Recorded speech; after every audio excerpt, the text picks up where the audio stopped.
Hi everyone and welcome to the complete DSA series, जिसके अंदर आज हम करने वाले हैं अपना नेक्स्ट लेक्चर।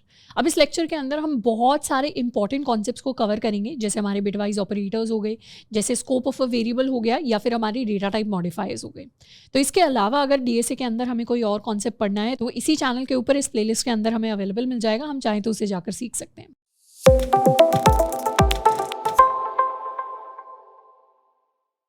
तो शुरुआत करते हैं अपने चैप्टर की। We are basically going to cover a lot of miscellaneous concepts in this chapter, जिसमें से सबसे पहला कॉन्सेप्ट होता है बिटवाइज ऑपरेटर्स का। बाइनरी नंबर सिस्टम को ऑलरेडी लास्ट लेक्चर के अंदर हमने कवर कर लिया।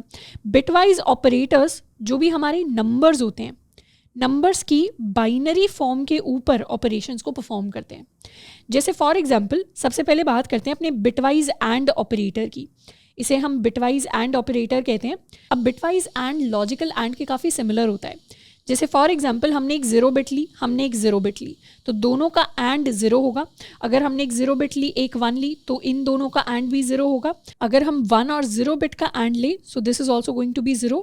सिर्फ 1 एंड 1 बिट का एंड ही हमारे पास 1 आता है। तो ये जो पूरा लॉजिक है, this is very similar to logical and operator, जिसको हमने ऑलरेडी कवर किया था।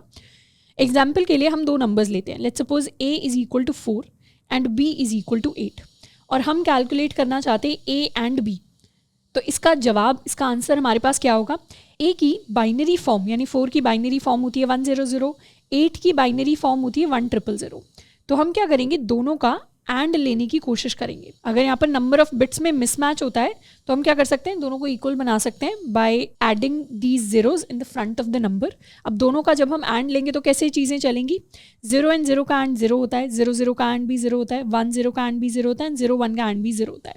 तो इसका आंसर है this is going to be 0 of decimal. मतलब अगर हम 4 एंड 8 का बिटवाइज एंड लेंगे तो आंसर हमारे पास 0 के इक्वल आएगा।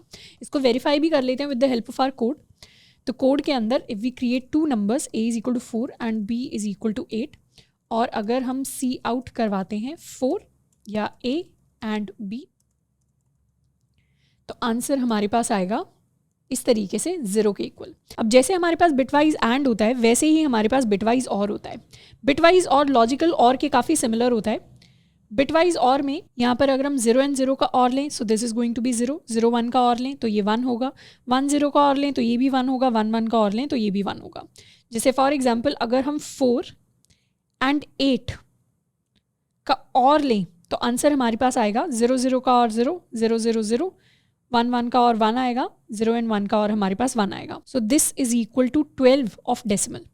इसे अगर हम चेक करेंगे तो ये 12 के इक्वल होता है। कैसे होगा 12 के इक्वल? ये होगा 2 to the power 0, 2 to the power 1, 2 to the power 2, 2 to the power 3। तो यहाँ पर बेसिकली 8 में हम 4 को ऐड कर रहे हैं, तो the answer is going to be 12 of decimal. इसको वेरीफाई भी कर लेते हैं। जैसे यहाँ पर एंड की जगह अगर हम और कर दें तो हमारे पास आंसर आएगा 12 ऑफ डेसिमल। अब इसी तरीके से जैसे लॉजिकल एंड लॉजिकल और के सिमिलर होता है बिटवाइज एंड बिटवाइज और, पर एक और ऑपरेटर बिट्स के अंदर हमारे पास होता है which is bitwise XOR operator. XOR का मतलब होता है एक्सक्लूसिव और, पर इसे हम हमेशा एक्सॉर कहेंगे। एक्सॉर ऑपरेशन, एक्सॉर के लिए जो सिंबल होता है वो कुछ ऐसा दिखाई देता है जो हमारी कीबोर्ड पे हमें अवेलेबल मिल रहा होगा। तो एक्सॉर का रूल कहता है कि अगर हमारी बिट्स सेम हैं तो आंसर 0 आएगा, और अगर हमारी बिट्स डिफरेंट हैं उस केस में आंसर 1 आएगा। जैसे अगर हम 0 एक्सॉर 0 लें तो आंसर होगा 0, या फिर अगर हम 1 एक्सॉर 1 लें तो भी आंसर होगा 0। लेकिन अगर हम 0 एक्सॉर 1 लें तो आंसर 1 होगा, या 1 एक्सॉर 0 लें तो भी आंसर 1 होगा। जैसे फॉर एग्जांपल अगर हम 4 का एक्सॉर लें 8 के साथ, तो एक्सॉर में 0 0 ये हमें 0 देगा, ये भी 0 देगा, ये हमें 1 देगा एंड ये भी हमें 1 देगा। तो इसका आंसर भी हमारे पास 12 ऑफ डेसिमल निकल कर आएगा। इसको भी एक बार चेक कर लेते हैं। यहाँ पर अगर हम एक्सॉर करेंगे तो उस केस में भी we are going to get our answer as 12। इन तीनों ऑपरेशंस को हम चाहें तो किसी और दो नंबर्स पर भी ट्राई कर सकते हैं। इसी तरीके से लेट्स सपोज अगर हम 3 एंड 7 का एक्सॉर लेना चाहते हैं, इसे सेव कर लेते हैं, तो एक्सॉर हमारे पास 4 के इक्वल आएगा। अब कैसे 3 एंड 7 का एक्सॉर वर्क कर रहा है?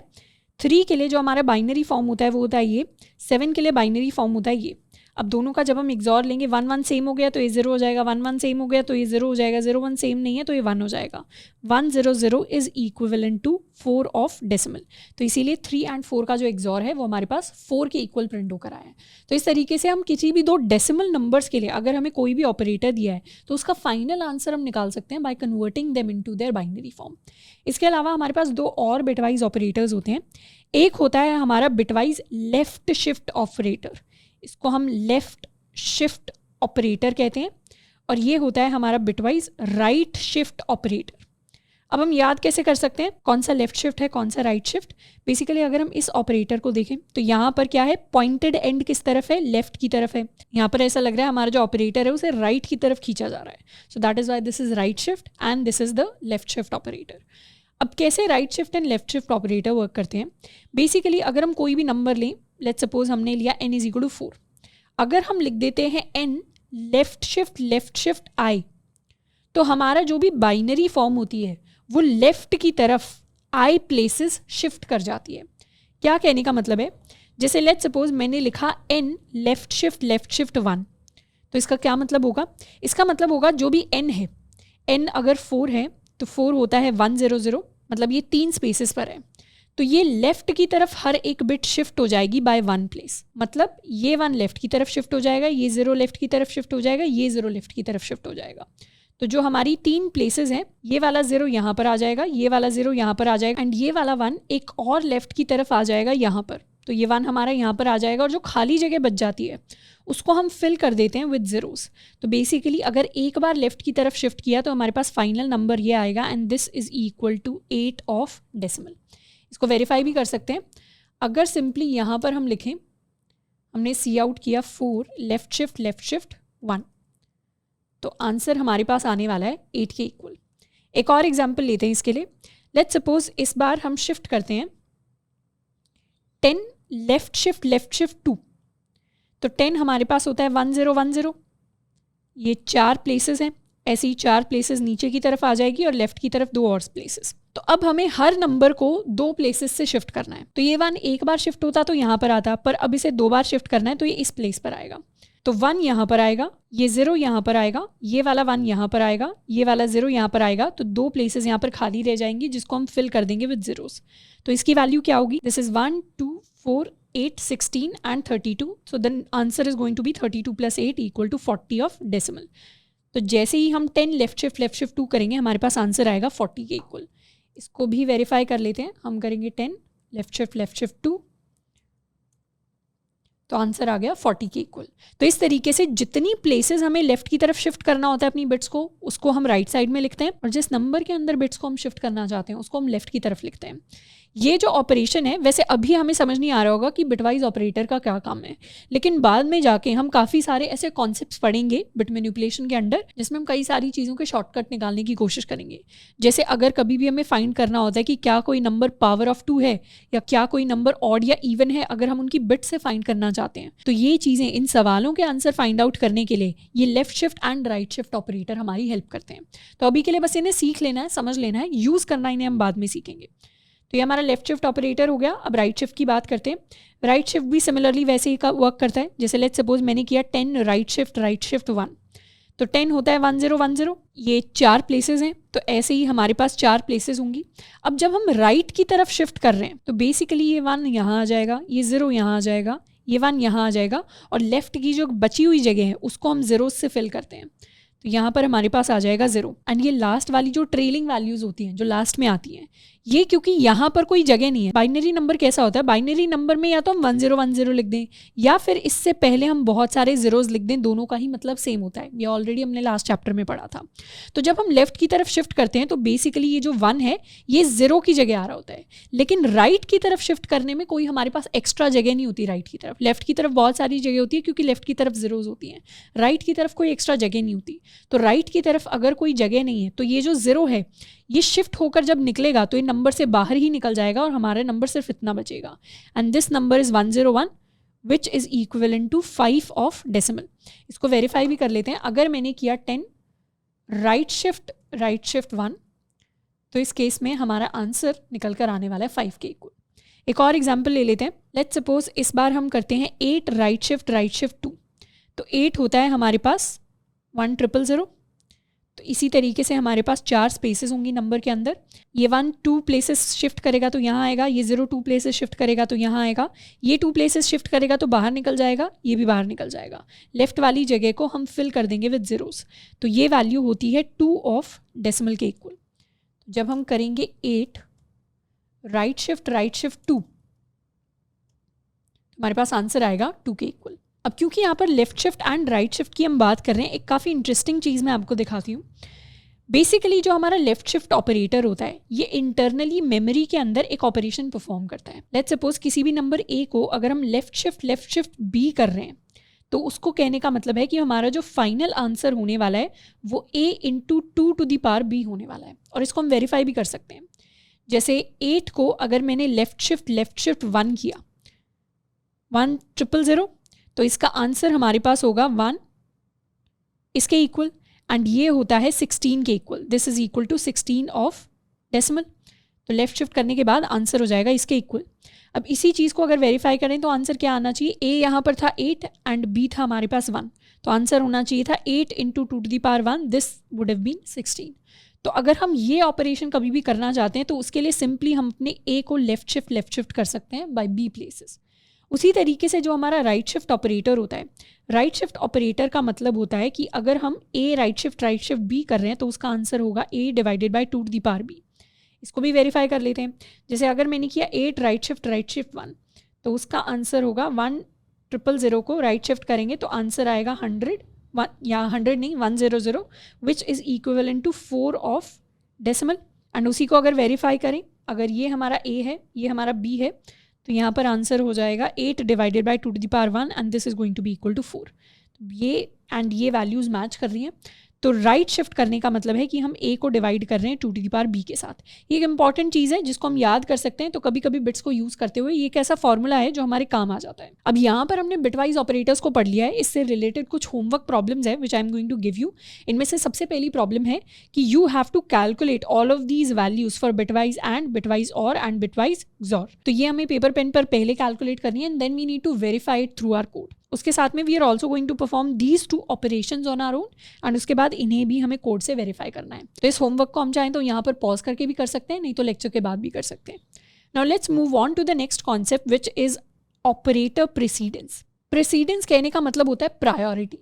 बेसिकली जब भी हमारे पास कोई एक एक्सप्रेशन होता है, let's suppose answer is equal to 5 - 2 × 6, अगर इस तरीके की हमें स्टेटमेंट दी हुई है तो इस स्टेटमेंट के अंदर, इस एक्सप्रेशन के अंदर बहुत सारे ऑपरेशंस हैं। एक हमारा सब्ट्रैक्शन का ऑपरेशन है, एक हमारा मल्टीप्लिकेशन का ऑपरेशन है। तो C++ कंपाइलर कैसे डिसाइड करता है कि कौन सा ऑपरेशन पहले परफॉर्म होना चाहिए, मतलब किस ऑपरेशन को ज़्यादा प्रेसिडेंस यानी ज़्यादा प्रायोरिटी दी जाएगी। तो उसके लिए बेसिकली ये टेबल है जिसको मोटा मोटा हम याद रख सकते हैं। एज सच इसे पूरा रटने की हमें ज़रूरत नहीं है, पर ओवरऑल कुछ कुछ चीज़ें हैं जिनको हम याद रख सकते हैं।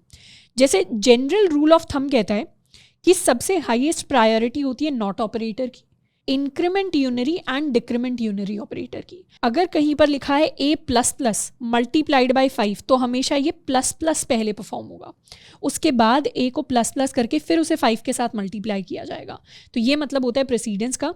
तो ये हमारी हाईएस्ट प्रेसिडेंस होती है। उसके बाद होती है मल्टीप्लाई, डिवाइड एंड मॉड्यूलो, तीनों की इक्वल प्रेसिडेंस होती है। देन प्लस माइनस की प्रेसिडेंस होती है। उससे थोड़ी सी लोअर प्रायोरिटी हमारे रिलेशनल ऑपरेटर्स की होती है। उससे भी कम प्रायोरिटी हमारे equal to and not equal to वाले रिलेशनल ऑपरेटर्स की होती है। उससे कम प्रायोरिटी पर हमारे लॉजिकल एंड लॉजिकल और आते हैं। एंड जो लीस्ट प्रायोरिटी होती है वो होती है असाइनमेंट की। असाइनमेंट मतलब इस इक्वल टू को हम असाइनमेंट ऑपरेटर कहते हैं। बेसिकली लीस्ट प्रायोरिटी इसलिए क्योंकि हम चाह रहे हैं राइट में सब कुछ कैलकुलेट हो जाए तभी वैल्यू लेफ्ट में जाए। असाइनमेंट ऑपरेटर का मतलब होता है राइट की वैल्यू लेफ्ट में लेकर जाना। तो इस तरीके से हमारी डिफरेंट ऑपरेटर्स की प्रायोरिटी सेट होती है। बिटवाइज ऑपरेटर की बात करें तो यहाँ पर बीच में कहीं पर 3rd and 4th के बीच में हमारे बिटवाइज ऑपरेटर्स आते हैं इन टर्म्स ऑफ प्रायोरिटी। अब एज सच प्लेसमेंट इंटर्नशिप्स के इंटरव्यूज़ के अंदर हमसे ऑपरेटर प्रेसिडेंस उतना कोई फोकस करके नहीं पूछा जाता। ये बस एक जनरल आइडिया है जिसका हमें पता होना चाहिए कि जनरली हम ये याद रख सकते हैं यूनरी ऑपरेटर्स की हाईएस्ट प्रेसिडेंस होती है, उसके बाद हमारे एरिथमेटिक ऑपरेटर आते हैं जिसमें इनकी हायर होती है, फिर हमारे रिलेशनल ऑपरेटर एंड उसके बाद फाइनली लॉजिकल ऑपरेटर्स और लास्ट में वैल्यू असाइन होती है। ये जो प्रेसिडेंस वाली टेबल होती है कहीं कहीं ये बहुत ज़्यादा डिटेल्ड होती है which is more than what is required. तो मैं नहीं चाहती आप उतना जाकर याद रखें क्योंकि एज सच उसका कोई पॉइंट नहीं है, हमें चीज़ें रटनी नहीं है, पर ओवरऑल हम चीज़ों का लॉजिक इस तरीके से समझ सकते हैं। अब इसे इंप्लीमेंट कैसे करेंगे? जैसे for example I have been given this expression, इस एक्सप्रेशन के अंदर मुझे पता है कि मल्टीप्लाई की प्रेसिडेंस हाई होती है, माइनस की प्रेसिडेंस लो होती है। तो ये जो एक्सप्रेशन है it will turn into 5 × 2 multiplied by 6।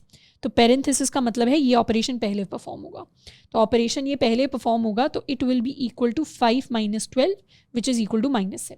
तो आंसर हमारा -7 के इक्वल आएगा। इसको हम वेरीफाई भी कर सकते हैं। इफ़ वी राइट 5 - 2 × 12 या 2 × 6 तो आंसर हमारा आएगा -7 के इक्वल। पर कभी भी अगर हमें इस प्रेसिडेंस को ओवरराइड करना है, जैसे let's suppose if this is our given expression और इस एक्सप्रेशन के अंदर हम चाहते हैं माइनस ऑपरेशन पहले परफॉर्म होना चाहिए, तो जिस भी चीज़ को हम पहले परफॉर्म करना चाहते हैं उसे हम पेरेंथेसिस के अंदर रैप कर सकते हैं। तो जब हम इस तरीके से पेरेंथेसिस लगा देंगे अपने कोड के अंदर, ये हमें एक्सप्लिसिटली लगाने हैं, खुद से लगाने हैं, तो उस केस में आंसर हो जाएगा 3 × 6 यानी 18 के इक्वल। तो कभी भी अगर हम रूल्स को ओवरराइड करना चाहते हैं और अपने ऑपरेशंस पहले परफॉर्म कराना चाहते हैं तो उस केस में हमारा जो आंसर है वो हमारे लिए चेंज हो जाएगा। ऑल्सो कभी कभी ऐसी सिचुएशन आएगी जहाँ पर एक सिंगल एक्सप्रेशन के अंदर we'll have operators of similar priority.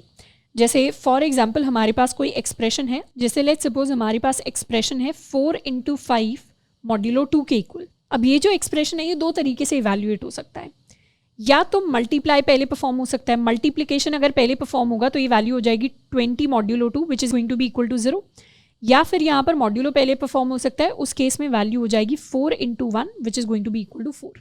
पर किस तरीके से परफॉर्म करना चाहिए?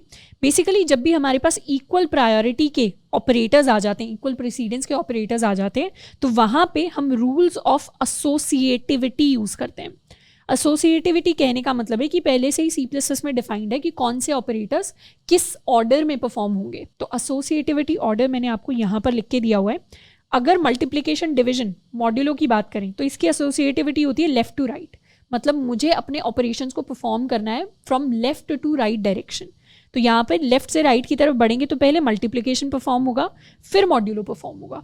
तो मल्टीप्लिकेशन परफॉर्म होगा तो it is going to be 20, तो 20 मॉड्यूलो 2 आंसर हमारे पास आएगा 0 के इक्वल, आंसर 4 नहीं आएगा। तो इसे भी हम वेरीफाई कर सकते हैं। यहाँ पर अगर हम लिख दें 4 × 5 modulo 2 and let's run it, तो आंसर हमारे पास आ जाएगा 0 के इक्वल। तो कभी भी अगर ऐसी सिचुएशन आती है जहाँ पर इक्वल प्रेसिडेंस के ऑपरेटर्स हैं तो वहाँ पर हमें एसोसिएटिविटी रूल्स को अप्लाई करना है। असाइनमेंट ऑपरेटर के लिए एसोसिएटिविटी राइट टू लेफ्ट है। राइट टू लेफ्ट इसलिए है क्योंकि असाइनमेंट ऑपरेटर हमेशा राइट की वैल्यू को लेफ्ट के अंदर असाइन करता है। प्लस यूनरी ऑपरेटर्स के लिए भी generally associativity right to left रहती है। बाकी सबको हम कंप्यूट करते हैं going from left to right direction. So this was all about operator precedence. Next अब हम पढ़ने वाले एक इंपॉर्टेंट कॉन्सेप्ट के बारे में which we call scope. Scope generally हम वेरिएबल्स के लिए चेक करते हैं। स्कोप का मतलब होता है क्या वो एरिया है हमारे कोड के अंदर, कौन सी वो जगह है जहाँ पर किसी भी वेरिएबल को एक्सेस किया जा सकता है, एक्सेस किया जा सकता है या यूज़ किया जा सकता है। जैसे फॉर एग्जांपल हमारे कोड के अंदर हम बहुत सारे वेरिएबल्स बनाते हैं, पर वो वेरिएबल्स को कहाँ कहाँ हम यूज़ कर सकते हैं। जैसे फंक्शंस वाले चैप्टर के अंदर हमने पढ़ा था कि फंक्शंस के जो वेरिएबल होते हैं वो कॉल स्टैक के अंदर बनते हैं। जैसे मेन फंक्शन अगर किसी सम फंक्शन को कॉल लगाएगा और सम के पास a b 2 वेरिएबल हैं, तो जैसे हम सम फंक्शन से वापस आ जाएंगे ये मेमोरी से जगह चली जाएगी और वैसे ही ये a और b वेरिएबल्स भी इस फंक्शन मेन फंक्शन के अंदर एक्सेसिबल नहीं होंगे। तो ये सब इसलिए पॉसिबल हो पाता है क्योंकि हमारे पास स्कोप का कॉन्सेप्ट होता है। स्कोप की जब हम बात करते हैं हम दो तरीके की स्कोप की बात करते हैं। एक होता है लोकल स्कोप, एक होता है ग्लोबल स्कोप। लोकल स्कोप कहने का मतलब है कि हम लोकल वेरिएबल्स बना रहे हैं। लोकल वेरिएबल्स कैसे बनते हैं? जो वेरिएबल्स हमने इफ एल्स के अंदर डिफाइन कर दिए, जो वेरिएबल हमने फंक्शंस के अंदर डिफाइन कर दिए, जो वेरिएबल्स हमने ब्लॉक ऑफ कोड मतलब कर्ली ब्रेसेस के अंदर डिफाइन कर दिए, ये सारे के सारे इसी स्कोप तक, इसी लोकल स्कोप तक रह जाते हैं, उससे बाहर एक्सेसिबल नहीं होते। इसके कुछ कुछ एग्जाम्पल्स देखते हैं। सबसे पहले इफ एल्स का एग्जाम्पल देखते हैं। जैसे लेट्स सपोज, एंड साथ में इसमें इफ एल्स के साथ में लूप्स का भी केस आएगा। जैसे लेट्स सपोज मैंने किया इफ 3 इज ग्रेटर देन 1, तब मुझे एक वेरिएबल चाहिए x इज इक्वल टू 10। तो यहाँ पर मैंने x को क्रिएट कर दिया, लेकिन अगर इफ ब्लॉक के बाहर मैं x को प्रिंट करवाने की कोशिश करूंगी तो उस केस में I am going to get an error that undeclared identifier x, क्योंकि ये जो x है ये इस इफ ब्लॉक के, या सिमिलरली अगर हम यहाँ पर एल्स ब्लॉक लिखते और एल्स के अंदर अगर x होता तो भी हमारे पास सेम एरर आता। तो बेसिकली इस इफ एल्स ब्लॉक के अंदर जो वेरिएबल्स हैं वो वहीं तक अंदर तक ही रहेंगे, उन्हें हम बाहर यूज़ नहीं कर सकते। सिमिलरली जैसे हम लूप्स के वेरिएबल बनाते हैं, मैं अगर फॉर लूप लिखूँ integer i is equal to 0, i less than 10, i plus plus, इस तरीके का अगर मैंने इंटीजर i वेरिएबल बनाया, अब अगर इस i वेरिएबल को मैं यहाँ पर एक्सेस करने की कोशिश करूँगी तो उस केस में क्या होगा, I am going to get an error, क्योंकि ये जो i है, लूप के जो वेरिएबल्स होते हैं जो यहाँ पर इनिशियलाइजेशन के टाइम पर लिखे जाते हैं, या इनफैक्ट इस ब्लॉक के अंदर भी अगर कोई लिखा जाए तो ये भी बाहर एक्सेसिबल नहीं है एंड ये भी बाहर एक्सेसिबल नहीं है, क्योंकि इन सब का एक तरीके से लोकल स्कोप होता है। तभी हमने नोटिस किया होगा कि in the patterns chapter when we were writing inner loops, तो जैसे फॉर एग्जांपल ये हमारा फर्स्ट इनर लूप हो गया एंड ये हमारा सेकंड इनर लूप हो गया। तो जब हम इन इनर लूप्स को लिख रहे थे तो दोनों इनर लूप्स में ही हम जे वेरिएबल यूज़ कर सकते हैं, उसमें हमारे कोड को कोई कन्फ्यूजन नहीं होगा। एंड द रीज़न वाज कि जैसे ये फर्स्ट वाला इनर लूप खत्म होगा, जे मेमोरी से बाहर चला जाएगा, जे एग्जिस्ट नहीं करेगा because it was a local variable. तो यहाँ पर जो हम सेकेंड टाइम जे इनिशियलाइज कर रहे हैं, it is a brand new variable, it is not the old J, it is a completely different, completely new J जो हम यहाँ पे क्रिएट कर रहे हैं। साथ के साथ अगर हम ब्लॉक ऑफ कोड का एग्जाम्पल लें तो इसको हम सिंपली एक ब्लॉक ऑफ कोड कहते हैं। यहाँ पर भी अगर मैंने x को डिफाइन किया तो उसे भी हम अपने ब्लॉक ऑफ कोड के बाहर यूज़ नहीं कर सकते, वहाँ पर भी हमारे पास एरर आ जाएगा। Same is the case for functions. अगर मैंने कोई फंक्शन डिफाइन किया void fun, यहाँ पर अगर मैंने अपने x को डिफाइन किया तो इसका रीज़न तो हमें ऑलरेडी पता है कि मेन फंक्शन में यहाँ पर एरर आएगा ही आएगा, चाहे हम फन को कॉल करें चाहे ना करें। Let us save it and run. तो इस केस में भी हमारे पास सेम एरर आएगा, क्योंकि ये सारे के सारे जो चारों केसेस मैंने आपको दिखाए ये सारे के सारे लोकल स्कोप के केसेस थे, लोकल वेरिएबल के केस थे। पर जैसे लोकल वेरिएबल होता है वैसे ही हमारे पास ग्लोबल वेरिएबल्स भी होते हैं। ग्लोबल वेरिएबल जनरली हम उनको बनाते हैं जो हम चाहते हैं कि पूरी फाइल के अंदर हर जगह एक्सेसिबल हो। ग्लोबल वेरिएबल का अगर एक रियल लाइफ एग्जाम्पल लें तो जैसे फॉर एग्जाम्पल हम एक वेबसाइट बिल्ड कर रहे हैं, तो when we are building a website, generally हमारी वेबसाइट क्या करती है, हमारा फ्रंट एंड किसी ना किसी API को कॉन्टैक्ट करता है। वैसे जिन स्टूडेंट्स को APIs यानी एप्लीकेशन प्रोग्रामिंग इंटरफेस के बारे में नहीं पता, उन्हें शायद ये एग्जांपल उतना समझ नहीं आएगा, पर जैसे आप डेवलपमेंट को एक्सप्लोर करेंगे वैसे ही it will start to make sense. तो जब फ्रंट एंड को, बैक एंड को या किसी ना किसी कोड को अगर API को कॉल्स लगानी है, तो API को कॉल लगाने के लिए हमें क्या करना पड़ता है, हमारे पास एक API की नाम की चीज़ होनी चाहिए जो हमें ऑथेंटिकेशन के अंदर हेल्प करे। अब ये जो API की होती है, अगर हमारे डिफरेंट फंक्शंस कॉल लगा रहे हैं तो हम चाहते हैं API की एक्सेस सबके पास हो। तो उस केस में हम API की को चाहें तो अपनी फाइल के अंदर एक ग्लोबल वेरिएबल बना सकते हैं, पर जनरली रियल लाइफ प्रैक्टिसेस के अंदर ऐसा नहीं होता। प्रैक्टिकल केसेस में API की काफ़ी सेंसिटिव पीस ऑफ इन्फॉर्मेशन होती है जिसको हम .env फाइल के अंदर अलग से स्टोर करते हैं, पर अगर हम चाहें तो इसको ग्लोबल बना सकते हैं ताकि सबके पास API की एक्सेस हो और हर फंक्शन इस API को कॉल कर पाए, बुला पाए, इससे डेटा ले पाए। तो वैसे ही कोई भी वेरिएबल जिसकी एक्सेस सबको देना चाहते हैं उसे हम ग्लोबल बना लेते हैं। इसका एग्जाम्पल देखते हैं।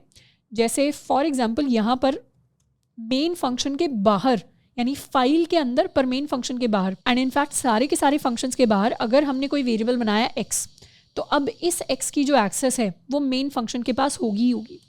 x हम प्रिंट करवाएंगे तो हमारे पास 10 प्रिंट होकर आएगा। इनफैक्ट अगर हम कोई फंक्शन बनाएं तो इस फंक्शन के पास भी इस x की एक्सेस होने वाली है। फन यहाँ पर कॉल करेंगे तो भी 2 बार x अब प्रिंट होगा, तो यहाँ पर एक 10 प्रिंट हुआ, एक और 10 प्रिंट हुआ। तो इस तरीके से ये ग्लोबल स्कोप वाला वेरिएबल बन गया जिसे हर जगह यूज़ किया जा सकता है।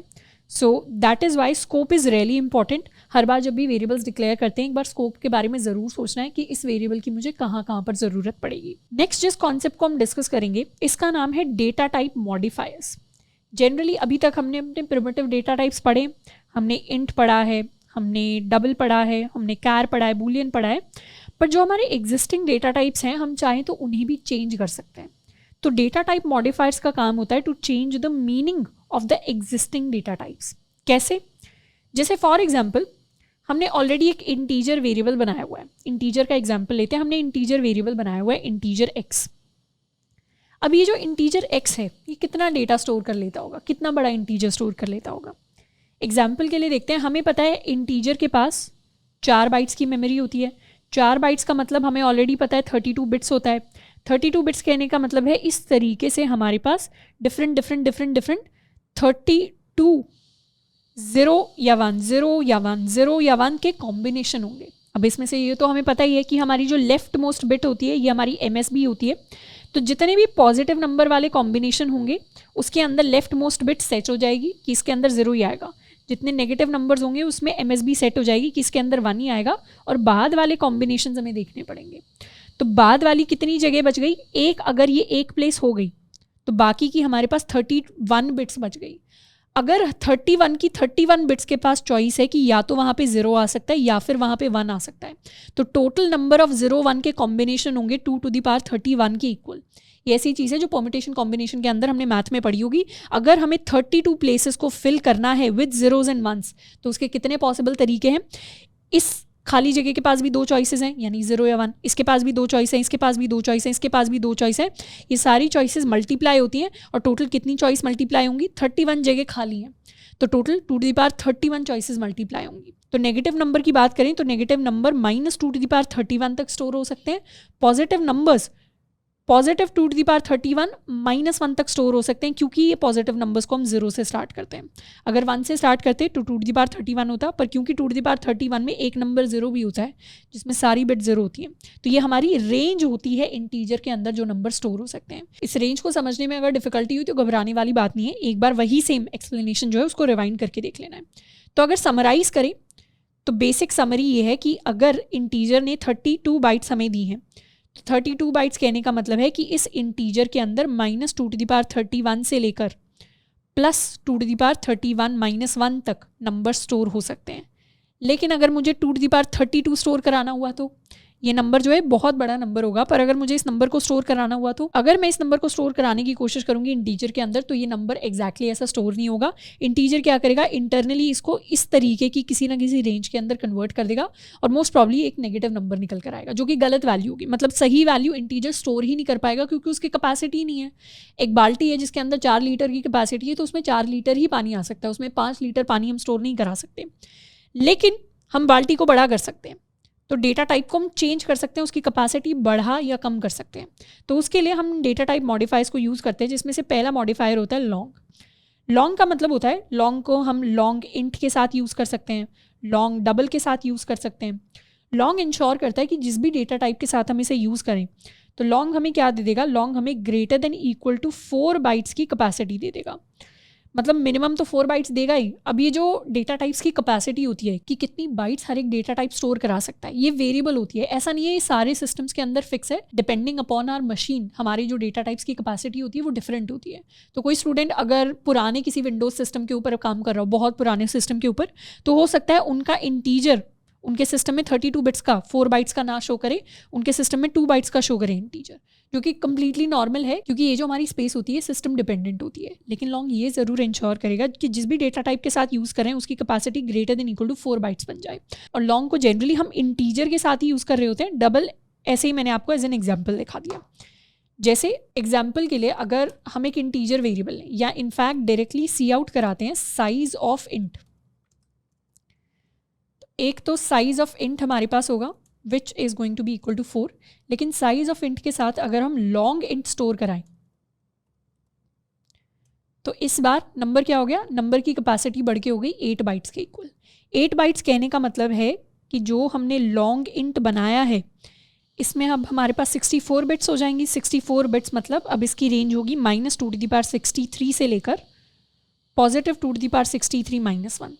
तो अब हम इसके अंदर एक बड़ा नंबर जो है, बड़ा इंटीजर नंबर, अब हम उसे स्टोर करवा पाएंगे। तो इस तरीके से हमारा लॉन्ग साइज़ को इंक्रीज़ कर देता है। जैसे लॉन्ग साइज़ इंक्रीज़ करता है वैसे ही शॉर्ट साइज़ डिक्रीज़ कर देता है। अब यहाँ पे दिमाग में सवाल आ रहा होगा, हम साइज़ को डिक्रीज़ क्यों करना चाहेंगे, कैपेसिटी डिक्रीज़ क्यों करना चाहेंगे? जैसे फॉर एग्जांपल मुझे एज ही स्टोर करानी है, इंटीजर एज का वेरिएबल बनाना है। अब मुझे पता है एज ऐसी चीज़ है जिसके अंदर मुझे ज़्यादा कोई नंबर स्टोर नहीं कराने, ज़्यादा से ज़्यादा अगर मैं ह्यूमंस की एज स्टोर करा रही हूँ, मतलब 150 भी मैंने ऐसे ही बोल दिया, मैक्सिमम जो ह्यूमंस की एज गई है वो 122 गई है ऑन रिकॉर्ड। तो मान लो 150 तक भी अगर मैं स्टोर कराऊँ तो भी 4 बाइट्स की मेमोरी बहुत ज़्यादा है।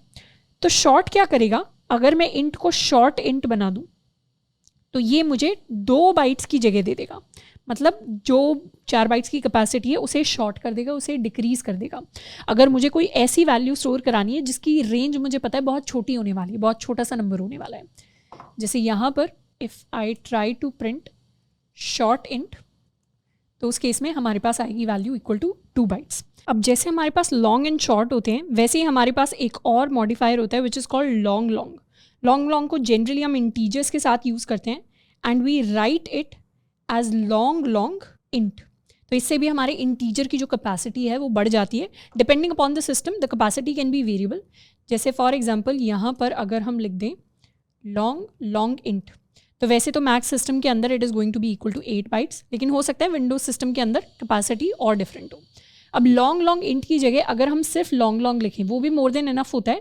इम्प्लिसिटली लॉन्ग लॉन्ग का मतलब लॉन्ग लॉन्ग इंट ही होता है, तो उसके अंदर 8 बाइट्स की मेमोरी होती है जो ऑक्यूपाई हम कर सकते हैं। इसके अलावा 2 और इम्पॉर्टेंट हमारे पास डेटा टाइप मॉडिफायर्स होते हैं, जिसमें से एक होता है साइंड, एक होता है अनसाइंड। जनरली जो हमारा इंटीजर होता है, डबल होता है, फ्लोट होता है, ये बाय डिफ़ॉल्ट साइंड होते हैं। हम मेजॉरिटी केसेस में इंटीजर का एग्जांपल इसलिए ले रहे हैं क्योंकि majority data type modifiers integers के साथ ही जनरली यूज़ होते हैं। तो इंटीजर की अगर बात करें तो बाय डिफ़ॉल्ट हमारा जो इंट होता है वो साइंड होता है। साइंड इंट कहने का मतलब है कि integer data type positive numbers को भी स्टोर कर सकता है और नेगेटिव नंबर्स को भी स्टोर कर सकता है। ऑलरेडी हमने इंटीजर की रेंज देखी है, तो उसके अंदर नेगेटिव नंबर्स भी आते हैं, उसके अंदर हमारे पास पॉजिटिव नंबर्स भी आते हैं। तो इसका मतलब ये साइंड डेटा टाइप है। लेकिन हम चाहें तो अपने डेटा टाइप को अनसाइंड भी कर सकते हैं। अब अनसाइंड कौन से केस में करेंगे? जैसे फॉर एग्जांपल हम C++ को यूज़ करके कोई ऐसा सिस्टम बिल्ड कर रहे हैं जिसके अंदर हमारे पास बहुत सारे कस्टमर्स हैं and we want to store customer ID in integer. हम इंटीजर के अंदर अपनी कस्टमर आईडी स्टोर करना चाहते हैं, तो हमें ऑलरेडी पता है कि कस्टमर आईडी हमेशा एक पॉजिटिव वैल्यू होगी। हमारी कस्टमर आईडी कभी भी माइनस समथिंग नहीं होती, कस्टमर आईडी हमेशा एक पॉजिटिव वैल्यू होगी। या अगर हम बैंकिंग सिस्टम बना रहे हैं तो उसमें बैंक अकाउंट नंबर हमेशा एक पॉजिटिव नंबर होगा, कभी भी नेगेटिव आपने देखा नहीं होगा रियल लाइफ के अंदर। तो हमें पता है इस वेरिएबल के अंदर कभी भी कोई नेगेटिव वैल्यू तो हम स्टोर कराएंगे ही नहीं। तो इस वेरिएबल को इंट की जगह हम अनसाइंड इंट बना सकते हैं। तो जब भी हम इंटीजर की जगह लिखते हैं अनसाइंड इंटीजर, तो अनसाइंड इंटीजर कहने का मतलब होता है कि इस इंटीजर वेरिएबल के अंदर जो भी है, let's call it customer ID, तो इस कस्टमर आईडी के अंदर सारी की सारी वैल्यूज हमेशा पॉजिटिव होने वाली है। तो अब जो जगह हमारी बिट्स के अंदर, यानी हमारे पास जो 32 बिट्स होती थी, टोटल अगर ये बिट्स लें तो हमारे पास टोटल 32 बिट्स होती थी इंटीजर के लिए, तो इन 32 बिट्स के अंदर अब क्योंकि कोई नेगेटिव नंबर स्टोर नहीं होगा, तो ये जो MSB है अब इसको हमें साइन बिट रखने की ज़रूरत नहीं है, क्योंकि अब हमें पता है कि सारे के सारे नंबर्स का साइन हमेशा पॉजिटिव ही होने वाला है। तो ये जो MSB है इसको साइन बिट की जगह अब हम डेटा स्टोर कराने के लिए इंक्लूड कर सकते हैं। तो अब जो डेटा हम स्टोर करवा पाएंगे वो 0 से लेकर 2⁻32 - 1 की रेंज का होगा, और 2⁻31 से डबल साइज का होता है 2⁻32। तो अब हमारी जो पूरी की पूरी बिट्स हैं उनके अंदर हम डबल साइज का डेटा स्टोर करा सकते हैं, यानी कस्टमर आईडी अब हम डबल रेंज तक स्टोर करा सकते हैं। तो अनसाइंड को हम तब यूज करते हैं जब हमें पता होता है कि हमें सिर्फ पॉजिटिव वैल्यूज को स्टोर कराना है। सेकेंडली, अनसाइंड से नंबर ऑफ बिट्स इंक्रीज या डिक्रीज नहीं होती, लेकिन जो अंदर डेटा स्टोर हो सकता है वो चेंज हो जाता है। यानी अब नेगेटिव डेटा स्टोर नहीं होगा, तो अब उस डेटा जो स्टोर हो सकता है उसकी रेंज बढ़ जाएगी और हम ज़्यादा रेंज तक अपने कस्टमर आईडी या किसी और वैल्यू को स्टोर करा पाएंगे। तो इसको भी हम चाहें तो एक बार वेरीफाई करके देख सकते हैं। तो अगर हमने लिखा unsigned int x is equal to -10, तो यहाँ पर तो एज सच एरर नहीं आएगा, ये कोड रन हो जाएगा बिना एरर के। तो यहाँ पे देख के हमें लग सकता है कि x ने तो -10 को स्टोर करा लिया, लेकिन जैसे ही हम x की वैल्यू को सी आउट करने की कोशिश करेंगे, we'll see the change, we'll see the difference, and the difference is this. हमारे पास -10 प्रिंट नहीं होगा, हमारे पास ये वैल्यू प्रिंट होगी। और उसके पीछे का रीज़न क्या है? उसके पीछे का रीज़न ये है कि जब हमने अनसाइंड इंट x को -10 की वैल्यू असाइन की, तो -10 क्या हुआ होगा, -10 अपनी 2's कॉम्प्लीमेंट फॉर्म के अंदर कन्वर्ट हुआ होगा और हमारी जो 32 बिट्स की जगह थी उसके अंदर ये -10 का 2's कॉम्प्लीमेंट बाइनरी फॉर्म आके स्टोर हुआ होगा। अब इस बाइनरी फॉर्म के अंदर हमें पता है माइनस नंबर्स का जब 2's कॉम्प्लीमेंट निकलता है तो हमेशा यहाँ पर शुरुआत में एक 1 आएगा, फिर समथिंग समथिंग समथिंग समथिंग हमारे पास स्टोर होगा। अब ये जो 1 से शुरू होने वाला नंबर है, अगर ये नॉर्मल इंटीजर होता तो ये जो 1 है इसको MSB लिया जाता, यानी इसको साइन बिट लिया जाता, लेकिन अब साइन बिट है ही नहीं, अब तो सब कुछ क्या है, अब तो सब कुछ मैग्नीट्यूड है, मैग्नीट्यूड बिट्स हैं सारी की सारी। तो ये जो पूरा नंबर है जब इसको प्रिंट करवाया जा रहा है, सी आउट कराया जा रहा है, तो कंपाइलर क्या सोच रहा है, कंपाइलर सोच रहा है नेगेटिव नंबर तो हो ही नहीं सकता, तो ये ऐसा कोई नंबर है जिसकी शुरुआत ही 1 बिट के साथ हो रही है, तो ये जो नंबर निकलता है ये वाला नंबर निकलता है। एंड इस नंबर को कंप्यूट करने के लिए हमने जो रिवर्स कंप्यूटेशन सीखा था नेगेटिव नंबर्स का, अब वो रिवर्स कंप्यूटेशन नहीं हो रहा, अब सिंपली इसको डेसिमल के अंदर कन्वर्ट किया जा रहा है। मतलब अब इसका 2's कॉम्प्लीमेंट नहीं निकाला जा रहा, बस सिंपली इसका बाइनरी टू डेसिमल कन्वर्जन हो रहा है।